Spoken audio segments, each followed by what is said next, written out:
సాధారణంగా winter season లేదా rainy seasons లో కనిపించే సైనస్ ప్రాబ్లమ్స్ కొద్దిమందిలో ఇప్పుడు ఏంటంటే సమ్మర్ సీజన్ లో కూడా కనిపిస్తాయి. సో కొంచెం కొంత ఆశ్చర్యకరంగా ఉండొచ్చు, బట్ ఇది వాస్తవం. ఎందుకంటే సమ్మర్లో మనం ఎక్స్పోజ్ అయ్యేటటువంటి ఏసీస్ కావచ్చు, సో ట్రావెలింగ్ చేసేటప్పుడు ఎక్స్పోజ్ అయ్యే ఏసీలు కావచ్చు, కొన్నిసార్లు సమ్మర్లో జరిగే సడన్ వాతావరణ మార్పులు కావచ్చు. లైక్ సడన్ గా ఒకసారిగా వర్షాలు రావచ్చు ఎప్పుడైనా మధ్యలో, లేదంటే కొన్నిసార్లు బయట ఉండే డస్ట్ వీటికి ఎక్స్పోజ్ అవడం వల్ల కావచ్చు. ఇలాంటి వాటి వల్ల సైనసైటిస్ డెవలప్ అవుతుంది. సో ఈ సైనసైటిస్ సిమ్టమ్స్ ఏంటి, దీనికి ఎలా మనం కంట్రోల్ చేసుకోవచ్చు అనేది హోమియోపతి పాయింట్ ఆఫ్ వ్యూలో మాట్లాడుతాం. నమస్తే, నా పేరు doctor Suresh Buddha, senior homeopathy consultant, doctor care homeopathy.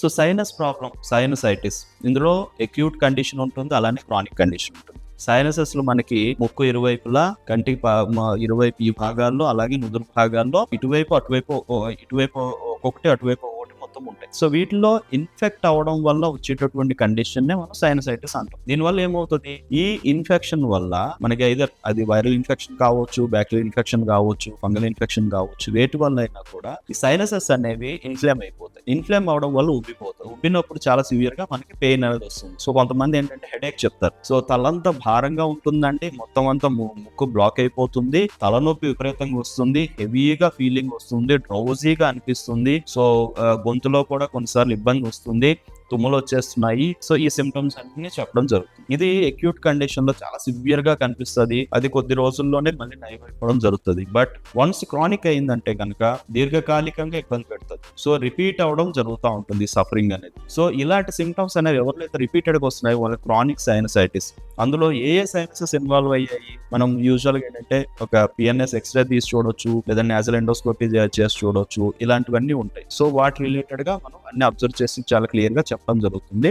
Homeopathy point of వ్యూలో సైనస్ రావడానికి ముఖ్యమైన కారణం ఇది ఒక ఎలర్జిక్ డిసీజ్. సో అలర్జీస్ వల్ల డెవలప్ అయ్యే కండిషన్. సో మనం ట్రీట్ చేయాల్సింది ఏంటి, కేవలం సైనస్ సిమ్టమ్స్ నే కాదు, సిమ్టమ్స్ తో పాటు రూట్ కాజ్ అయిన ఎలర్జీని మనం ట్రీట్ చేయగలిగితే, ఎలర్జీని మనం కంట్రోల్ చేయగలిగితే సైనసైటిస్ పూర్తిగా నయమైపోతుంది, మళ్ళీ రాదు. సో చాలా మంది చేస్తే అంటే సిమ్టమాటిక్ ట్రీట్మెంట్స్ చేస్తారు. అంటే మీకు తుమ్ములు వస్తున్నాయా, దానికి ఒక మెడిసిన్, నోస్ బ్లాక్ అవుతుందా, నాజల్ డ్రాప్స్ ఇస్తారు, హెడేక్ వస్తుందా, పెయిన్ కిల్లర్స్ ఇస్తారు. దీనివల్ల మీకు ఎంత రిలీఫ్ వస్తుంది, ఆ రోజు వరకు రిలీఫ్ వస్తుంది, అగైన్ మళ్ళీ సిమ్టమ్స్ వస్తున్నాయిగా. అంటే దాని అర్థం ఏంటి, ఆ మెడిసిన్స్ ఏవి కూడా మీ యొక్క అలర్జిక్ రూట్ కాజ్ ని క్లియర్ చేయలేకపోతున్నాయి. బట్ హోమియోపతి అలా ఉండదు. హోమియోపతి అనేది మీ అలర్జిక్ రూట్ కాజ్ కి కంప్లీట్ గా డైరెక్ట్ ఇచ్చే మెడిసిన్. సో అలర్జీ అనే పూర్తిగా నయం చేయడం, అది కూడా బాడీ ఇట్ సెల్ఫ్ దాన్ని కంట్రోల్ చేసుకునేలాగా ఇమ్యూనిటీని ఇంప్రూవ్ చేయడం హోమియోపతి చేసేటటువంటి పని. మన ఇంటర్నల్ వైటల్ ఫోర్స్ ని ఇంప్రూవ్ చేసి బాడీని డిసీజ్ కి అగేన్స్ట్ గా ఫైట్ చేసే కెపాసిటీని ఇంప్రూవ్ చేయడం హోమియోపతి చేసే పని. దీని ద్వారా ఎంత క్రానిక్ కండిషన్ అయినా కూడా పూర్తిగా నయం అవడం జరుగుతుంది. అండ్ మళ్ళీ మీకు రిపీటెడ్ గా వచ్చే అవకాశాల నుంచి కూడా